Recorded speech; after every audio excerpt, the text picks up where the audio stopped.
Machine Bhagiratha నీళ్లు తాగడానికి కూడా ఇబ్బంది పడుతుంటే ఇప్పుడు స్పెషల్ డ్రైవ్ కూడా పెట్టడం జరిగింది అధ్యక్ష. అక్కడ కూడా ఆదిలాబాద్ కూడా గౌరవ ముఖ్యమంత్రి గారు మరి రాగానే అక్కడ ఒక 60 కోట్లతోటి నీళ్లు ఇవ్వడం ఆ ప్రాజెక్ట్ ఇచ్చినాం అధ్యక్ష, పైప్ లైన్ ప్రాజెక్టు. అట్లనే జనగాం, గజ్వేల్, మేడ్చేల్, ఆలేరు మరియు భువనగిరి సెగ్మెంట్లలో చాలా పనులు మిషన్ భగీరథ పనులు పెండింగ్ ఉంటే 210 కోట్ల రూపాయలు కొత్తగా ఇవ్వడం జరిగింది అధ్యక్ష. బాల్కొండ సెగ్మెంట్లోని కామారెడ్డిలో మరి మంచినీటి వ్యవస్థ మెరుగుదల కోసం 195 కోట్లను ఇవ్వడం జరిగింది అధ్యక్ష. కాబట్టి చాలా ఊర్లలో నీటి సమస్య ఉన్నప్పటికీ ఎప్పటికప్పుడు మేము లాగ్షిక్ పెట్టి పొద్దున సాయంత్రం అధికారులు మానిటరింగ్ చేస్తూ నేను కూడా ఈ 2 మాసాలలోనే దాదాపు 5 సార్లు మీటింగ్లు పెట్టడం జరిగింది అధ్యక్ష మంచినీటి సమస్య మీద. కాబట్టి మనము ఎక్కడ నిర్లక్ష్యం చేయడం లేదు అధ్యక్ష. పండుగలు కానీ, జాతరలు కానీ, మేడారం కానీ, శివరాత్రి కానీ ఇట్లాంటివి ఉన్న కాడ అదనంగా ఎక్కువ వాటరు మరి ఇచ్చే విధంగా, బల్క్ వాటర్ ఇచ్చే విధంగా కూడా కృషి చేయడం జరుగుతుంది అధ్యక్ష. అదేవిధంగా జల్ మిషన్ కింద, జల్ జీవన్ మిషన్ కింద అధ్యక్ష మరి కేంద్ర ప్రభుత్వం 2019లో మన పాత ప్రభుత్వము 100% నీళ్ళు ఇచ్చినామని చెప్పడంతో ఈరోజు కేంద్ర ప్రభుత్వం నుంచి రూపాయి కూడా వస్తలేదు అధ్యక్ష. ఎందుకంటే విలేజెస్ అనేది అటు ఇటు షిఫ్ట్ అవుతూ ఉంటాయి అధ్యక్ష. పునరావాసం కింద మేఘల్ ఘాటు, ఉదాహరణకు పోచంపాడు కింద కట్టినటువంటి ఊర్లు, కొండపోచమ్మ కాడ, ఇట్లాంటి కొన్ని వాళ్ళకు కూడా తెలుసు అధ్యక్ష. సిద్దిపేట అట్లా ఊర్లు షిఫ్ట్ అవుతున్నాయి. తర్వాత ఎక్కడెక్కడో తమకు నచ్చిన కాడ పోయి కట్టుకుంటున్నారు, లేకుంటే కొత్త ఊర్లు వస్తున్నాయి. అలాంటి వాటికి మనము కనెక్షన్స్ ఇవ్వాలంటే మేము ముందుగా ఫస్ట్ సర్వే చేద్దామని సర్వే చేసినాం అధ్యక్ష. సునీతమ్మ గారు ఏమన్నారంటే ఆ కేసీఆర్ గారికి చెడ్డ పేరు రావాలని, ఏదో మిషన్ భగీరథ మీకెందుకు చెడ్డ పేరు రావాలంటే ఇప్పుడు రన్ చేసేది మేము కదా, మాకు కూడా మంచి పేరు రావాలనే ఉంటుంది. పబ్లిక్ అది ప్రైమరీ నీడ్, ఎయిర్ తర్వాత వాటరే సార్ నీడ్. కాబట్టి మరి వాటిని కూడా మేము సర్వే చేయించడం జరిగింది అధ్యక్ష. సర్వే చేయిస్తే గౌరవ ముఖ్యమంత్రి గారు కూడా ఒకసారి చెప్పారు, అసలు సర్వే చేయండి, మనం ఇంకా ఎంతమందికి నీళ్ళు ఇవ్వాలి, ఎంత డబ్బులు కావాలి అంటే మేము సర్వే కూడా చేయించడం జరిగింది అధ్యక్ష. ఆ సర్వే ద్వారా వచ్చినటువంటి రిపోర్టును ఆధారంగా తీసుకొని మేము 16,100 కోట్లు ఇవ్వాలని జల్ జీవన్ మిషన్ వారికి, సెంట్రల్ గవర్నమెంట్ వారికి ముఖ్యమంత్రి గారు మరి తీసుకెళ్ళి ఇవ్వడం కూడా జరిగింది అధ్యక్ష రిప్రజెంటేషన్. కానీ వాళ్ళు ఒకటే రిపోర్ట్ చూపిస్తున్నారు ఎప్పుడు, మీకు 100% వచ్చినాయి పోండి అంటున్నారు. అరే అప్పటి వరకు మాకు వచ్చిన సర్వేలో కనెక్షన్ కాని ఇండ్లు 4 లక్షల వరకు ఉన్నాయి, వీక్ కనెక్షన్ ఉన్నాయి 1 లక్ష వరకు ఉన్నాయి. అసలు ఇంకా అక్కడ సరిగ్గా ఆ వసతిని ఉపయోగించుకోకుండా రకరకాల వ్యవస్థలు దాదాపు 7 లక్షల ఇళ్లలో సరిగా వస్తలేవని ఉన్నది. కొంత నిధులు అంటే వాళ్ళు రూపాయి కూడా ఇప్పటి వరకు నిధులు ఇవ్వలేదు అధ్యక్ష. కాబట్టి మాకు వేరే ఉద్దేశం ఏం లేదు. మిషన్ భగీరథ కూడా మీరు కూడా ఒకసారి పరిశీలన చేసుకోండి. నాడు కూడా 100% ఏం రాలేదు. ఇప్పుడు కూడా డైలీ 5%, 10%, 15% అక్కడక్కడ ఇబ్బందులు వస్తూ ఉన్నాయి అధ్యక్ష. అయినా కూడా పొద్దున్నే మేమంతా సర్వే తెప్పించుకొని, అంటే ఈఎన్సీ ఆఫీస్ నుంచి రెగ్యులర్గా రిపోర్ట్ తెప్పించుకొని మేము వాటిని ఫాలోఅప్ చేస్తూ ఉన్నాం. ఇంకా కూడా బెటర్గా ఇవ్వాలనేటువంటి ఆలోచనే మాకు ఉంది. మేము ఎట్టి పరిస్థితులలో నిర్లక్ష్యం అనేది చేయం అధ్యక్ష. అదే కాకుండా ఈరోజు మరి సర్పంచులతోటి గతంలో మేము ఎమ్మెల్యేలు ఉన్నప్పుడు మాతో సంతకాలు పెట్టించారు అధ్యక్ష. సరే అధికారి వస్తే మొహమాటానికో అదో ఇదో సంతకాలు పెట్టిర్రు. అందులో నేను కూడా పెట్టినాము. ఎందుకంటే వాళ్ళకు కూడా తెలుసు, బీఆర్ఎస్ నాయకులకు కూడా పెట్టినాము. కానీ కింద చూస్తే గ్రౌండ్ వేరే ఉంటుంది. అందుకనే ఇప్పుడు మీరన్నట్టే కూడా ఎక్కడన్నా నెగిటివ్ రిపోర్ట్ వాటర్ రాలేదు అని, అందుకనే నేను క్షుణ్ణంగా ఎవరెవరేమేమి మాట్లాడుతున్నారో ఇవన్నీ చూస్తా ఉన్నా అధ్యక్ష. వెంటనే రిజైండర్ వేయిస్తున్నాం. అసలు నీళ్ళు ఇవ్వకుంటే ఎందుకు ఇవ్వలేదు, నీళ్ళు ఆ ఏరియాకి రావట్లేదంటే ఎందుకు రాలేదో నువ్వు స్టేట్మెంట్ ముందే ఇచ్చేయండి అని. కరెంట్ అంతరాయం అయితే ఎట్లయితే ఉంటుందో ముందే స్టేట్మెంట్ ఇస్తారో అట్లనే ఈ వాడలో ఈ ఏరియాలో రోడ్ అవుతుంది, నీళ్లు రావు, లేదా ఇక్కడ ఈ ప్రాబ్లం ఉంది రావు. ఒకవేళ తప్పుడు వార్త వస్తే కూడా, తప్పుడు ప్రకటనలు వస్తే కూడా దాని మీద ఖచ్చితంగా రిజైండర్ వేయాలని. మేము ఇక్కడ అనంతారం విలేజ్లో మహేశ్వరం నియోజకవర్గమే అనుకుంటాం అధ్యక్ష, చేవెళ్ళ రిజైండర్ తెప్పించిన అధ్యక్ష. ఆ రోజే పాప అమ్మాయి మాట్లాడేటప్పుడు వర్షం పడుతుంది, నా దగ్గర వీడియో కూడా ఉంది, డిస్ప్లే చేయమంటే చేస్తా. కానీ ఆ పిల్లలు అక్కడ ఆడుకుంటున్నారు అధ్యక్ష. అప్పుడు వీళ్ళు పోయినప్పుడు కూడా నీళ్ళే పడుతున్నారు, ఆడ నీళ్ళే ఉన్నాయి. మిషన్ భగీరథ నీళ్ళు రాకుండా నీళ్ళు ఎట్లుంటాయి అధ్యక్ష? కాబట్టి మేము ఎప్పటికప్పుడు నేను కూడా సరిదిద్దాలి, సరిదిద్దుకోవాలి తప్పులుంటే అనే లక్ష్యంతో పని చేస్తున్నాం అధ్యక్ష. కాబట్టి ఇప్పటికీ ఒక 3 సార్లు 5 సార్లు నేను ఈ మధ్యకాలంలో మిషన్ భగీరథ మీద కూడా రివ్యూలు పెట్టడం జరిగింది. ఇంకా వేరే సోర్స్ కోసం కూడా భువనగిరిలో 250 కోట్లు, కామారెడ్డి ఏరియాలో 190 కోట్లు, ఇట్లా ఇందాక చెప్పినట్టుగా అవన్నీ కూడా కేటాయించడం జరిగింది అధ్యక్ష. అవి కాకుండా లోకల్గా కలెక్టర్లతోటి డిఎంఎఫ్టీ కావచ్చు, ఎస్డిఎఫ్ కావచ్చు, ఇతరత్ర ఏ నిధులున్నా కూడా ఫస్ట్ మంచినీటి సమస్యను పరిష్కరించుకోవాలనే లక్ష్యంతో పనిచేస్తూ ఉన్నాం అధ్యక్ష. అదేవిధంగా మరి ఈరోజు తెలంగాణలో రేపులకు సంబంధించి కానీ మహిళల మీద పెరుగుతున్న అగత్యాల గురించి కూడా మాట్లాడినారు అధ్యక్ష. అదేవిధంగా ఆదిలాబాద్లో ఆదివాసీ మహిళల్ని వాస్తవానికి అక్కడ జరుగుతున్నది ఉద్యోగాల పేరుతో మోసం, వాళ్ళ అమాయకత్వాన్ని వాళ్ళ అవసరాన్ని దృష్టిలో పెట్టుకొని, తర్వాత పెళ్లిల పేరుతో మీకు మంచి సంబంధం అని చెప్పి అక్కడ లోకల్గా పరిచయస్తులే చేస్తే వెంటనే అవన్నీ కూడా పట్టుకొని వాళ్ళను కేసులు పెట్టి జైళ్ళల్లో పెట్టి విచారణ చేపట్టడం జరిగింది అధ్యక్ష. ఈ సమాజం మేల్ డామినేషన్ సొసైటీ అధ్యక్ష. మహిళలు అంటేనే ఒక చిన్న చూపు, మహిళలు అంటేనే ఒక ఆట వస్తువు లేదా వంటగదికో ఇంకొక పిల్లలుగానే యంత్రంగా చూసే ఆ భావజాలం కొన్ని వందల సంవత్సరాలుగా మనుధర్మం ఇచ్చినటువంటి దాంట్లో ఉన్నటువంటి వాళ్ళు ఇంట్లో తల్లిని ఎట్లా గౌరవిస్తారో, ఇంట్లో చెల్లెని ఎట్లా గౌరవిస్తారో, రోడ్ల మీద ఉండేటువంటి అక్క చెల్లెలు వాళ్ళు కూడా ఏదన్నా పనికి పోతుంటే అది రావాలి.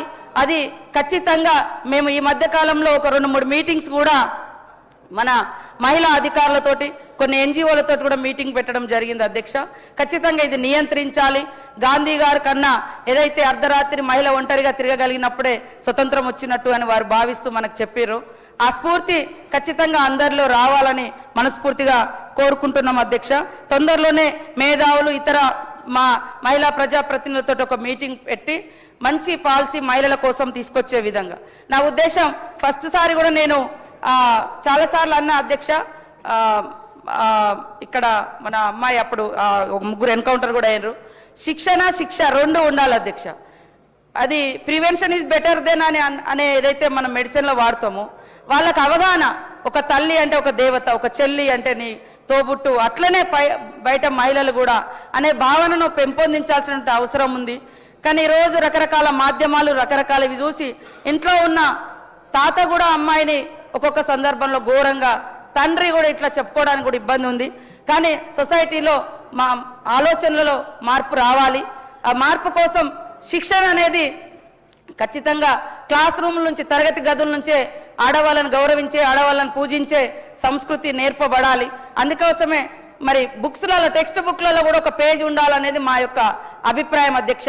ఎట్లా గౌరవించాలి, తప్పు చేస్తే నీకు ఎట్లా శిక్ష ఉంటుందో అది కూడా వివరించే విధంగా ఉండాలన్నటువంటి ఆలోచనతోటి మేము ఆలోచన చేస్తున్నాం అధ్యక్ష. రాబోయే కాలంలో తప్పకుండా ఇంకా మంచి జరిగే విధంగా, మహిళలకు అవకాశాలు కల్పించే విధంగా, మహిళలు స్వేచ్ఛగా పని చేసుకునే విధంగా.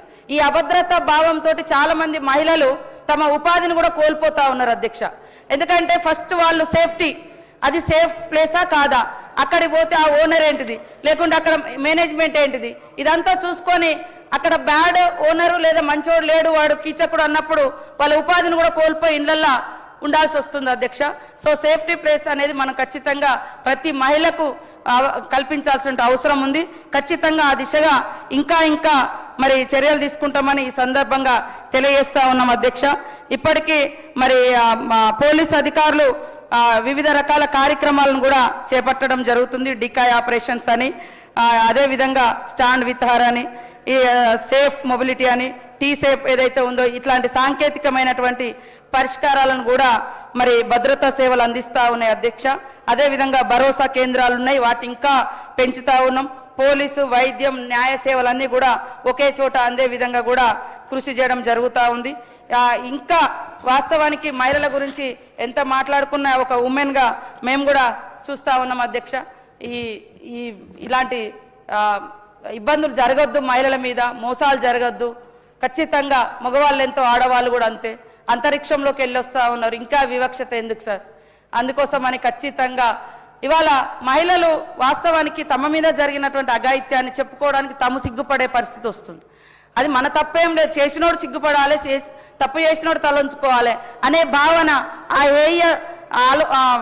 అది వాళ్లకు తప్పు చేసినవాడు టచ్ చేసినవాడు వాడు ఫీల్ అయ్యే విధంగా సొసైటీలో అవేర్నెస్ రావాలి అధ్యక్ష. కానీ మన వాళ్ళు ఎవరైనా బాధ ఉందని చెప్పుకోవడానికి పోతేనో లేకుంటే ఇంకోటి వాళ్ళనే దూషిస్తారనే భయంతో కూడా చాలామంది వాళ్ళ బాధను వ్యక్తం చేసుకోలేని పరిస్థితులు ఉంటా ఉన్నాయి. కాబట్టి అవి కూడా సమాజంలో మార్పు రావాలి. ఆ మార్పు కోసం అందరం కలిసికట్టుగా మహిళలతో ఉండాలి. ఈరోజు స్టాండ్ విత్ హర్ అనేది ఏదో మీరు ఎంబటి ఉండమని కాదు, మా ముఖ్యమంత్రి గారి ఉద్దేశం కానీ మా ఉద్దేశం కానీ ఇవాళ పోలీస్ అధికారులు పెట్టినటువంటి ఆ ప్రోగ్రాం కానీ ఆమె సమస్యతో మీరు అండగా ఉండండి. ఆమె కష్టం అని బయటికి చెప్పుకుంటే ఆమెనే మగవాళ్ళు కూడా కీచక మాటలు లేదా దుర్భాషలు ఆడడం సరైనది కాదు. ఆమె బాధతో అండగా ఉండండి, ఆమె కష్టాల్లో తోడుగా ఉండండి, ఆమెకు సపోర్ట్గా ఉండండి అనేది ఉద్దేశం తప్ప ఇవాళ బస్సులలో పోతుంటే ఒక అమ్మాయిని టచ్ చేస్తారు, ఎన్నుకున్నోడు చూసుకుంటుండు కాదు, చెంప మీద ఒకటి కొట్టాలి. అది ఆమెతో మీరు స్టాండ్ విత్ హర్ అనే కాన్సెప్ట్ అనేది మా ఆలోచన అధ్యక్ష. అదేవిధంగా అంగన్వాడీలకు సంబంధించి అధ్యక్ష వాస్తవానికి మా మేనిఫెస్టోలో పెట్టినాం, ఖచ్చితంగా రాబోయే కాలంలో అది ఉంటుంది అని మీ సందర్భంగా తెలియజేస్తున్నాం. ఇప్పటి వరకు మేము కూడా వాళ్ళు చేస్తున్నటువంటి సేవలు ఈ అంగన్వాడీ వ్యవస్థ అనేది మరి స్వర్గీయ ఇందిరాగాంధీ గారు 75లో మన మహబూబ్నగర్ జిల్లాలో ప్రవేశపెట్టడం జరిగింది అధ్యక్ష. ఇంతకుముందు ఓన్లీ ఫీడింగ్ వరకే ఉండడం, ఆటలు పాటలు అంతే ఉండేది అధ్యక్ష.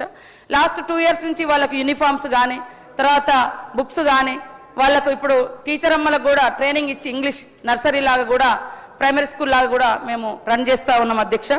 ఆ టీచర్ అమ్మలకు కూడా రిటైర్డ్ అయినటువంటి ఉద్యోగులకు 2 lakhs బెనిఫిట్ పెట్టడం జరిగింది అధ్యక్ష. గతంలో లేకుంటుండే ఏజ్ కూడా పాపం వాళ్ళకు రిటైర్మెంట్ ఏజ్ కూడా లేకుంటుండే 60 ఏళ్ళు దాటినటువంటి వాళ్లకు రిటైర్మెంట్ కూడా ఇస్తా ఉన్నాం అధ్యక్ష. గతంలో మరి ప్రమోషన్లు 45 సంవత్సరాలకే హెల్పర్ల ప్రమోషన్ ఉండేది అధ్యక్ష. ఆ ఏజ్ని ఇప్పుడు మేము 50 సంవత్సరాలకు పెంచినాం అధ్యక్ష.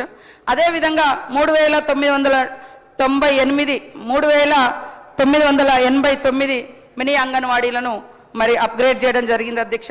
టీచర్లు ఏదైతే ప్రమోషన్లు పొందిరో వాళ్లకు మరి మేము రీసెంట్లుగా ఈ మధ్య కాలంలో 13,650 రూపాయలు వేతనం కూడా ఇవ్వడం జరుగుతుంది అధ్యక్ష. వాళ్ళకు కూడా గతంలో ఒంటి పూట లేదా హాలిడేస్ అవి లేకుంటుండే అధ్యక్ష. ఇప్పుడు మేము ఖచ్చితంగా వాళ్లకు ఇవన్నీ కూడా ఇవ్వడం జరుగుతుంది అధ్యక్ష. అదేవిధంగా మహిళా కమిషన్కు సంబంధించి కూడా వారు చెప్పడం జరిగింది. మా మహిళా కమిషన్ చైర్పర్సన్ గారు శారద గారు మొన్నటిదాకా ఉండినరు, వాళ్ళన్నీ కూడా మ్యాక్సిమం బెటర్గా చేయడానికి ట్రై చేసి ఈ మధ్యకాలంలో వారి కాలం అయిపోయింది కాబట్టి లాస్ట్ 2 years నుంచి ఉంది. మేడం అన్నట్టుగా ఇంతకుముందు నేను అటు సైడ్ ఉండి మీరు మహిళా కమిషన్ ఎప్పుడు చేస్తారని నేను చాలాసార్లు డిమాండ్ కూడా చేసిన సార్, వాళ్ళ గవర్నమెంట్లో లేకుంటుంటే లాస్ట్ కోర్టు కూడా మరి గత ప్రభుత్వాన్ని మీరు ఎప్పుడు వేస్తారు అని అడగడం జరిగింది అధ్యక్ష. ఆ తర్వాత వేయడం జరిగింది. కాబట్టి ఈరోజు మహిళల గౌరవం కోసం మేము ఎప్పుడు కట్టుబడి ఉంటాం. అందుకనే మహిళలను ఆర్థికంగా డెవలప్ చేయాలని, సామాజికంగా ఒక సామాజిక కలయిక ద్వారా వాళ్ళ కష్ట సుఖాలు చెప్పుకుంటారని మహిళా సంఘాల యొక్క బలోపేతం, మహిళల సంఖ్య పెంచడం కోసం గతంలో మహిళల యొక్క ఏజ్ 60 ఏళ్ళు ఉంటే మహిళా సంఘాలలో అవకాశం లేకుంటుండే అధ్యక్ష. ఇప్పుడు 60 ఏళ్ళు దాటిన వాళ్ళని కూడా మరి ఒక సపరేట్ గ్రూప్గా చేస్తున్నాం. అదేవిధంగా ఫిజికల్లీ ఛాలెంజ్డ్ పర్సన్స్ కోసం కూడా ఒకటి గ్రూప్ చేసినాం.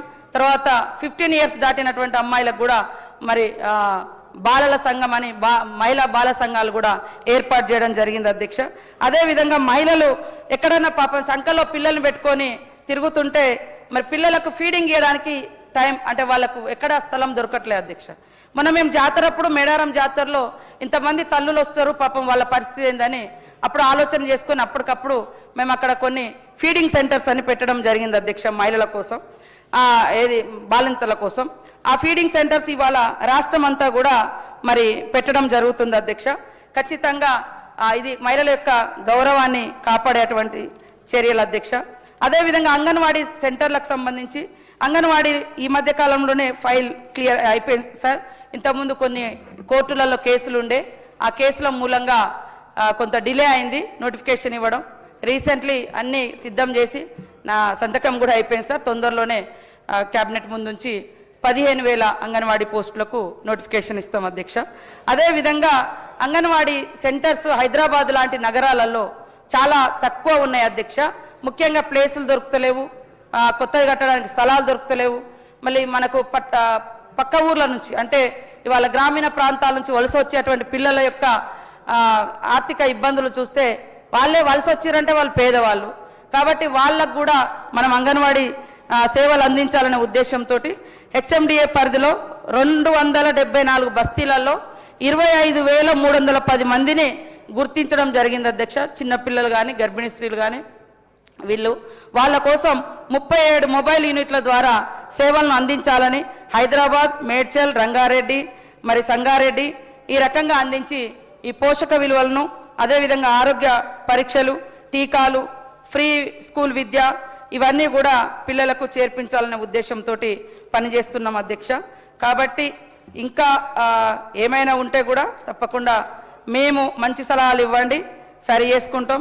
మాకు ఒక గొప్ప అవకాశంగా ఇంత పెద్ద పంచాయతీరాజ్ వ్యవస్థకు నాకు మంత్రిగా నా మీద నమ్మకంతో మాకు రాహుల్ గాంధీ గారు, రేవంత్ రెడ్డి గారు, మా సహచార కేబినెట్ సోదరులు అందరూ ఒక మహిళగా నాకు ఈ అవకాశం కల్పించారు. నేను ఎప్పుడు భయంతో భద్రంగా పనిచేయాలని అనుకుంటా సార్, బుల్డోజర్ చేయాలని అనుకోను. ఎందుకంటే వారంలో 2-3 రోజులు నేను కూడా ఎక్కడ కాన్స్టిట్యున్సీ కానీ ఎక్కడైనా తిరుగుతుంటాం. మేము కూడా ఎప్పటికప్పుడు అధికారులకు చెప్తుంటాం, మీరు వాస్తవాలు చెప్పండి. వాస్తవాలు చెప్పడం మూలంగా ఎక్కడైనా లోపాలు జరిగితే సరిదిద్దుకునే అవకాశం ఉంటుంది. ప్యాచెస్ వేస్తే సమస్య అక్కడే ఉంటుంది. నా కళ్ళకు గంతలు కడతారు కావచ్చు కానీ సమస్యను అయితే పరిష్కరించలేరు కదా. కాబట్టి ఈ సభ ద్వారా మీ ద్వారా అధికారులకు అందరికి కూడా చెప్పేది వాస్తవాలుగా చెప్తే ప్రభుత్వమైనా, ప్రతిపక్షమైనా, లోకల్ ఎమ్మెల్యే అయినా, సర్పంచ్ అయినా సరి చేసుకోవడానికి అవకాశం ఉంటుంది అధ్యక్ష. కాబట్టి ఏదో భయానికి లెక్కలు ఇస్తాం అట్లా వద్దు. కాబట్టి అందుకనే మేము సర్వే చేసినాం. ఈ మంచినీటిది కూడా 100% మనోళ్ళు కూడా మాకు కూడా బాగా వస్తున్నాయి అంటే ఊళ్ళలో పోతే ఇట్లుంది అక్కడ అట్లుందనే మేము సర్వేకి పిలుపునిచ్చినాం అధ్యక్ష. ఆ సర్వే ద్వారా 7 లక్షల కుటుంబాలకు నీళ్లు వివిధ రకాలుగా రావట్లేదు అన్నారు. దానికోసమని మేము 16,000 కోట్ల రూపాయలు కావాలని సెంట్రల్ గవర్నమెంట్కు వినతిస్తే ఇప్పటి వరకు కూడా వాళ్ళు రూపాయి కూడా ఇవ్వలేదు. నేను ఈ మధ్య కాలంలో మరి చింతన్ శివిర్ కూడా 2-3 సార్లు వెళ్ళినప్పుడు పదే ఈ రిప్రజెంటేషన్ ఇస్తా ఉన్నాం అధ్యక్ష, కానీ వాళ్ళ నుంచి స్పందన లేదు. కానీ సంతకం పెట్టండి మేము 100% చేస్తున్నామని, మేము చెప్పిన నిబంధనలు పాటించాలంటే మీరు అప్పుడు 1 రూపాయి ఇవ్వలేదు, ఇప్పుడు 1 రూపాయి ఇస్తలేరు. ఎట్లా పెడతామని మేము అది అవాయిడ్ చేయడం జరిగింది అధ్యక్ష. ఖచ్చితంగా ఇంకా మహిళలకు సంబంధించి కూడా మీకు అందరూ తెలుసు, మహిళలను బలోపేతం చేయాలని ఇప్పటి వరకు మేము 57,000 కోట్ల రూపాయలు మహిళా సంఘాలకు ఇవ్వడం జరిగింది. దాంట్లో 1,300 పైన వడ్డీ డబ్బులు కట్టినాం. ఇంకా మరి ఇచ్చేది ఉంది, అవి కూడా నిరంతరం ప్రక్రియ. ఖచ్చితంగా మేము రాబోయే ఈ 2 ఇయర్స్లో కూడా కంప్లీట్గా ఇస్తాం. అదేవిధంగా మహిళలు తయారు చేసుకునేటువంటి ఉత్పత్తుల అమ్మకాన్ని కూడా ఈరోజు హైదరాబాద్లోని శిల్పారామంలో 106 షాపుల ద్వారా సేల్స్ చేసుకునే అవకాశం ఇచ్చినాం. ఈరోజు మరి కొన్ని జిల్లాలలో మహిళల ఐకేపీ సెంటర్ల ద్వారా కూడా అధికంగా వాళ్ళు మంచి ఆదాయాన్ని పెంపొందించుకుంటున్నారు. పెట్రోల్ బంక్ కానీ, సోలార్ కానీ ఇవన్నీ ఖచ్చితంగా ఆర్థిక ఎదుగుదల అనేది ఈరోజు మహిళలకు చాలా అవసరం. మరి అంబేద్కర్ గారు అన్నట్టుగా ఏ సమాజంలో అయితే మహిళలు ఆర్థికంగా అభివృద్ధి చెందుతారో అప్పుడే ఆ సమాజం అభివృద్ధి చెందినట్టుగా అనేటువంటి వారి యొక్క స్ఫూర్తితోటి ఈ ప్రభుత్వం ముందుకెళ్తుంది అధ్యక్ష. ఖచ్చితంగా ఇప్పుడు ఇంకా అంగన్వాడీ సెంటర్స్ కానీ అదేవిధంగా మరి గ్రామ పంచాయతీ బిల్డింగ్లు ఈ బడ్జెట్లో కూడా మేము పెట్టుకోవడం జరిగింది. ఇప్పుడు ఇంకా కొన్ని కూడా తీసుకుంటాం. ఎంపీడీఓ ఆఫీసులకు కానీ ఇవన్నిటికి కూడా ఈ బడ్జెట్లో పెట్టినాం. హ్యామ్ ద్వారా కూడా పెద్ద ఎత్తున నిధులు ఇచ్చినాం. గత బడ్జెట్లో కూడా దాదాపు 2,000 కోట్లు సిఆర్ఆర్ కానీ, ఎంఆర్ఆర్ కానీ ఈ రోడ్లకు కూడా నిధులు ఇవ్వడం జరిగింది. అవి అండర్ ప్రాసెస్లో ఉన్నాయి. ఖచ్చితంగా గ్రామీణ అభివృద్ధి, మంచినీటి వ్యవస్థ, మహిళా శిశు సంక్షేమం అద్భుతంగా ఉండాలని మీ అందరి సహకారంతో ముందుకు తీసుకెళ్లాలని మనసా వాచా కర్మేనా నేను భావిస్తా ఉన్నాను అధ్యక్ష. మీ అందరి సహకారం కావాలని కోరుకుంటూ ఎక్కడ లోపాలు జరిగినా జస్ట్ చెప్పినా లేదా మీ ద్వారా చెప్పినా మేము తప్పకుండా సరిదిద్దుకోవడానికి ఎప్పుడు సిద్ధంగానే ఉన్నా అధ్యక్ష. నేను నిరంతరం స్టూడెంట్ని అధ్యక్ష. నా జీవితంలో నేను ఎప్పుడో 10th క్లాస్ అయిపోయింది. ఆ తర్వాత ఉద్యమంలోకి వెళ్ళినాం, బయటకు వచ్చి తర్వాత చదువు బాట బట్టి చదువు అనేది ఒక ఆత్మగౌరవం ఇస్తుందని LLB చేసినాం. ఏ కోర్టు అయితే నన్ను నక్సలైట్ కేసులో నిందితురాలుగా చూసిందో సేమ్ కోర్టులో ఆఫ్టర్ 5 years నేను బ్లాక్ కోట్ వేసుకొని మరి అడ్వకేట్గా నిలబడడం జరిగింది అధ్యక్ష. ఆ తర్వాత ఎమ్మెల్యే అయినా కూడా MA కంప్లీట్ చేసుకున్న అధ్యక్ష. తర్వాత PhD ఉస్మానియా యూనివర్సిటీలో చేసిన అధ్యక్ష. తర్వాత రీసెంట్లీ మినిస్టర్ అయినాక LLM చేసిన అధ్యక్ష. ఈ మధ్యలో డబుల్ PhD కోసం ఎంట్రన్స్ రాసిన అధ్యక్ష. బట్ అన్ఫార్చునేట్లీ నాకు సీట్ రాలేదు. మళ్ళీ కూడా ప్రయత్నం అంటే నేను నిరంతరం వినడానికి